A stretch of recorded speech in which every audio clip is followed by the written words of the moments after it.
Alléluia. Ben, je dis bonsoir ou bonjour à tous, hein, que le Seigneur puisse encore vous fortifier. C'est Jude Mika, serviteur de l'Éternel. Aujourd'hui, on va parler un peu de la justification selon Dieu. Selon Dieu, parce que il peut y avoir toutes sortes de justifications. Les gens peuvent se justifier. Mais là, on veut parler de la justification selon Dieu. De toute manière, tous les êtres humains, au départ, au commencement, sont perdus. Au départ, nous sommes tous perdus et nous sommes tous privés de la présence de Dieu. C'est pas moi qui le dis, c'est la parole qui le dit dans Romains, le chapitre 3 et le verset 23. Il est dit que « Car tous ont péché et tous sont privés de la gloire de Dieu ». Ça veut dire pas une personne peut se vanter disant que moi je suis à part. Non, tous ont péché et tous sont privés de la gloire de Dieu. Cher ami, sache que ni tes œuvres, ni ta bonne éducation, d'accord, ni tes bonnes manières ne peuvent te justifier.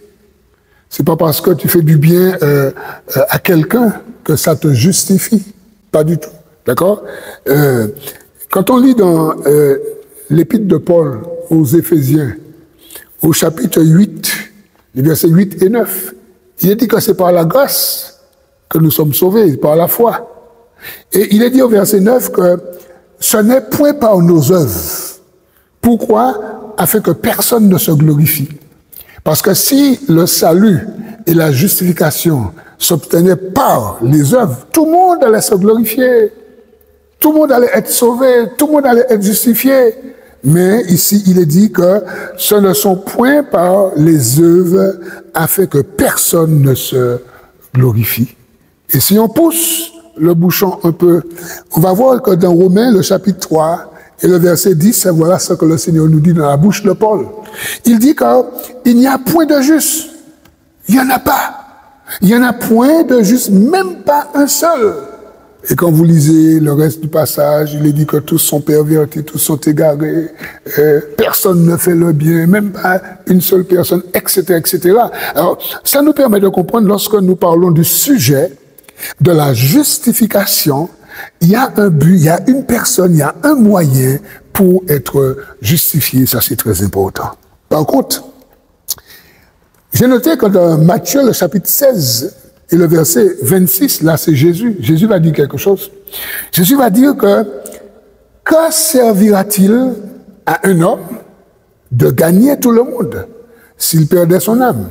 Ou il va dire encore, il va poser une autre question, ou qu'est-ce qu'un homme peut donner en échange de son âme? Rien.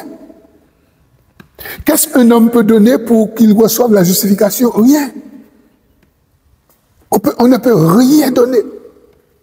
Même si on a un compte en banque avec une forteresse d'euros ou de dollars, ça ne va pas te donner, cher ami, la justification. C'est très important pour toi de comprendre.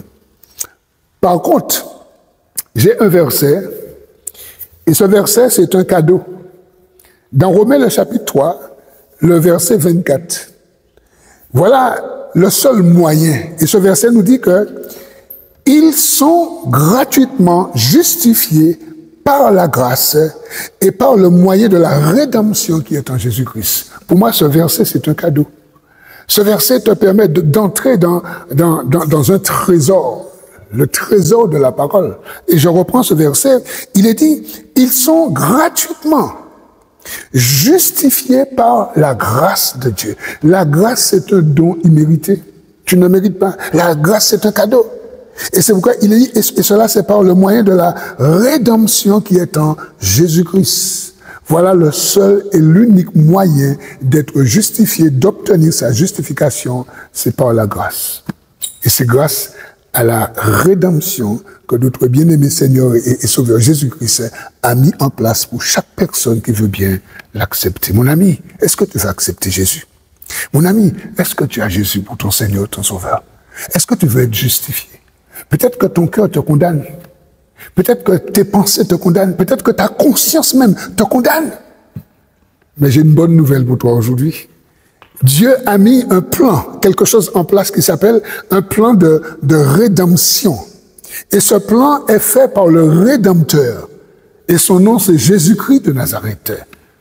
On parle d'un sujet qui est très important, la justification.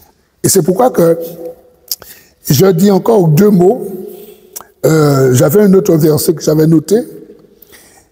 Tous ceux qui acceptent le Seigneur Jésus, tous ceux qui passent par la repentance, vont obtenir leur justification. Et cette justification, c'est une personne qui la donne, c'est Jésus-Christ de Nazareth. Dans l'évangile de Jean, au chapitre 10 et au verset 11, voilà ce que Jésus dit. Jean, chapitre 10, verset 11. Je suis le bon berger. Le bon berger donne sa vie pour ses brebis.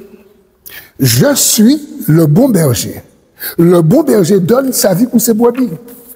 J'aimerais que tu me dises, toi qui regardes cette vidéo, toi qui suis, d'accord, ce message, cette émission, j'aimerais que tu me dises, est-ce que dans la vie, dans le monde, est-ce que tu connais une personne qui dit qu'elle donne sa vie pour le monde, qu'elle donne sa vie pour des hommes, qu'elle donne sa vie pour que des hommes et des femmes puissent obtenir leur pardon, leur justification, la vie éternelle? Non, la seule et l'unique personne qui a dit cela et qui l'a fait, c'est Jésus-Christ de Nazareth. On a parlé de rédemption. Je voudrais revenir sur ce mot, sur la définition de rédemption. Puisqu'il est dit que parle-moi de la rédemption. Quand on parle de rédemption, on parle de rachat. Voilà. On parle de rachat. La rédemption, c'est le rachat du genre humain, d'accord, par Jésus-Christ. Pourquoi? Quand toute chose a commencé, Dieu va créer Adam et Ève. Dieu va leur donner un ordre. Ils vont déroger à l'ordre.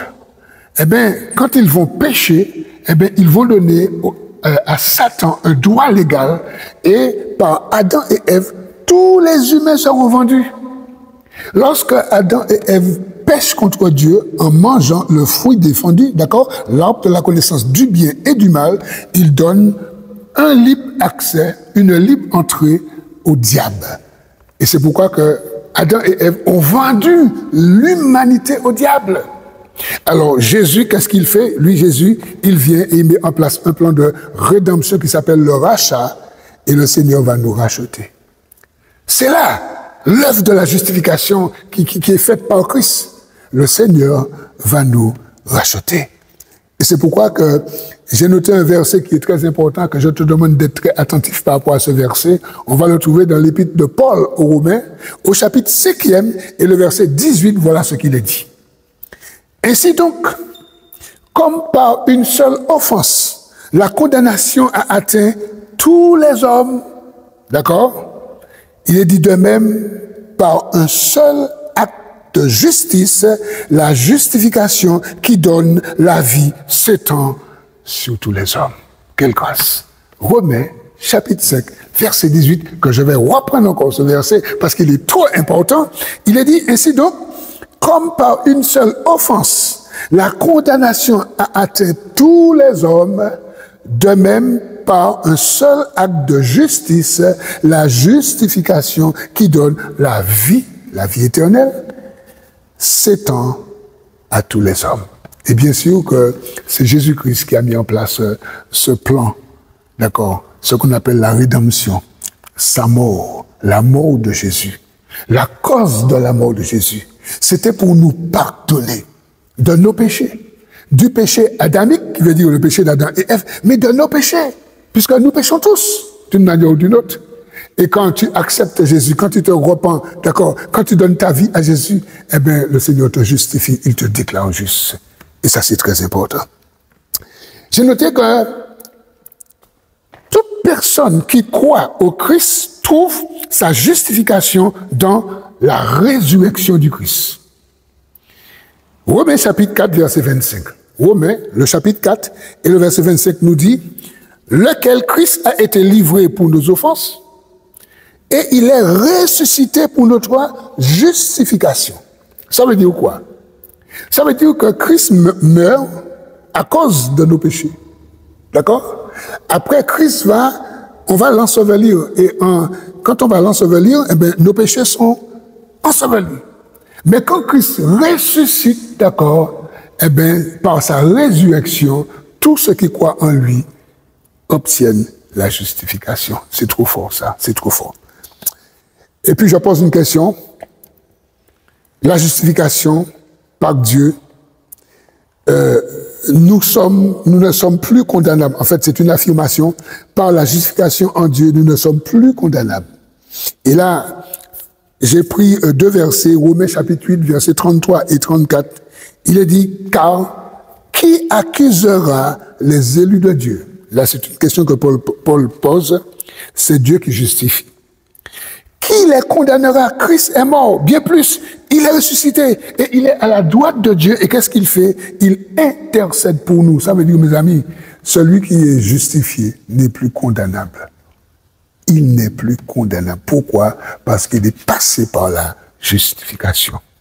Et il faut savoir, pour terminer, que si tu n'as pas la foi, si la foi n'intervient pas, il te sera impossible, d'accord?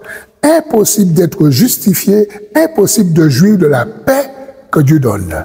Et c'est pourquoi j'ai gardé ce verset, Romains 5, les versets 1 et 2. Écoute bien ce que ça dit.